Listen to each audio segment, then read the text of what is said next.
The Middle Ages gave us many amazing cultural phenomena, one of which was knighthood.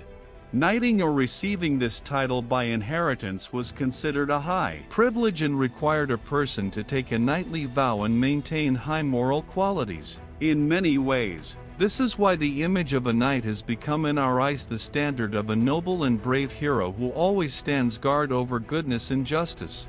However, many became knights for the glory and wealth that this title could bring them. Therefore, over time so-called black knights began to appear, hiding their identity and avoiding ceremonial events. It often got to the point that they even found themselves drawn into a confrontation with the official authorities, thereby putting their principles above their safety. The Black Knight did not have any heraldic symbols with him and also tried to hide his face behind the visor of his helmet, which made his identification a virtually impossible task. Because such an activity did not imply a high income and required constant travel, Black Knights rarely had their squire and therefore covered their armor with black paint to protect it from corrosion.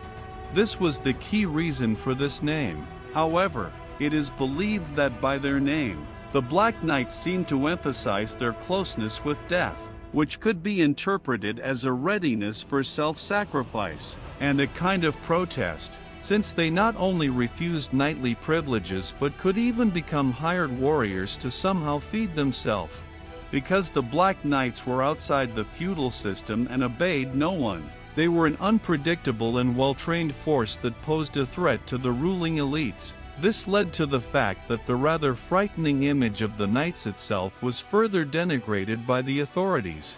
Of course, such methods managed to turn the nobility against the Black Knights, but at the same time, they led to the fact that their image in the eyes of common people began to be heroized and endowed with positive qualities. As a result, in medieval folklore, the Black Knight became a symbol of honor and a defender of the oppressed, being reflected in many works of art. A striking example of this is Ivanhoe, the writer Walter Scott. Thank you to everyone who watched this video to the end. To learn about the latest releases, you just need to subscribe to the channel and click on the bell. Also leave your thoughts in the comments and put a thumbs up. Thank you and see you soon.